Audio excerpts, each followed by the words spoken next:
પાલીતાણાના સરકારી હોસ્પિટલ માટે મંજૂર કરવામાં આવેલી 2.55 લાખ લીટરની ક્ષમતાની ભૂગર્ભ પાણીની ટાંકી સ્થળ પર ન હોવા છતાં તેનું 50.43 લાખના બિલની મંજૂરી માટે રજૂ કરવામાં આવતા આરોગ્ય મંત્રી પ્રફુલ પાનસેરિયાએ સમગ્ર મામલે ગંભીર નોંધ લઈ કડક કાર્યવાહી કરવાની સૂચના આપી છે। પાલીતાણા હોસ્પિટલની તાજેતરની મુલાકાત દરમિયાન પાણીની ટાંકીનું કામ સ્થળ પર થયેલું ન હોવાનું આરોગ્ય મંત્રીના ધ્યાને આવ્યું। ત્યારબાદ તાત્કાલિક વિડીયો કોન્ફરન્સ યોજી હોસ્પિટલ તથા પ્રોજેક્ટ ઇમ્પ્લિમેન્ટેશન યુનિટ PIU ના સંબંધિત અધિકારીઓ પાસેથી સમગ્ર મામલાની વિગતો મેળવવામાં આવી હતી। બિલ રજૂ કરવાની પ્રક્રિયામાં જવાબદારી નિભાવનાર ઇન્ચાર્જ કાર્યપાલક ઇજનેર મેહુલ દવે, નાયબ કાર્યપાલક ઇજનેર NV કાલિયા સામે પોલીસ ફરિયાદ નોંધાવવા સૂચના આપવામાં આવી તેમજ ફરજમાં બેદરકારી બદલ સામે ફરજ મુક્તિ સસ્પેન્શનની કાર્યવાહી કરવા પણ આદેશ કરવામાં આવ્યો। આ ઉપરાંત સમગ્ર મામલામાં સંડોવાયેલી ધર્મનંદન કન્સ્ટ્રક્શન સુરતને બ્લેકલિસ્ટ કરવાની કાર્યવાહી કરવા સૂચના આપવામાં આવી। આરોગ્ય મંત્રી પ્રફુલ પાનસેરિયાએ સ્પષ્ટ જણાવ્યું કે રાજ્યની આરોગ્ય સેવા માટે ફાળવવામાં આવતા જાહેર નાણાંના ઉપયોગમાં કોઈપણ પ્રકારની બેદરકારી, ગેરરીતિ કે અનિયમિતતા ચલાવી લેવામાં આવશે નહીં। સરકારી આરોગ્યલક્ષી વિકાસ કાર્યોમાં ગુણવત્તા, પારદર્શિતા અને જવાબદારી જળવાઈ રહે તેમજ જનતાના નાણાંનો એક પણ રૂપિયો બિનજવાબદારીપૂર્વક ખર્ચાય નહીં તે માટે આરોગ્ય વિભાગ દ્વારા કડક દેખરેખ રાખવામાં આવી રહી હોવાનું જાણવા મળ્યું છે। ગુજરાતના આરોગ્ય વિભાગ દ્વારા PIU દ્વારા અનેક હોસ્પિટલ, PSC, CSC સેન્ટર રિપેરિંગના કામો ચાલે છે।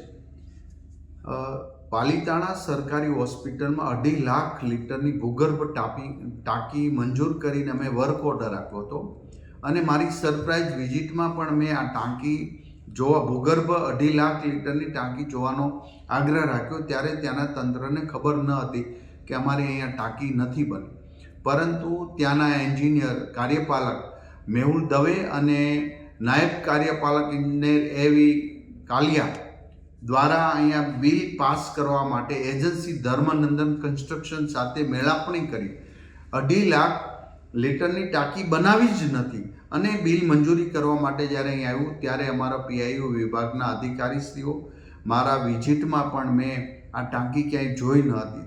સંપૂર્ણ તપાસ કરતા ત્યાં ટાંકી બની જ નથી અને 55-56 લાખનું બિલ અહીંયા મંજૂર કરવા માટે આ બંને એન્જિનિયરો અને ધર્મનંદન કન્સ્ટ્રક્શન સાથે મળીને જ્યારે આ કૌભાંડ રચ્યું છે ત્યારે કાર્યપાલક ઇજનેર અને નાયબ કાર્યપાલક ઇજનેર બંનેને ફરજ મોકૂફી આજે કરી દેવામાં આવી છે, એમને સસ્પેન્ડ કરી દેવામાં આવ્યા છે।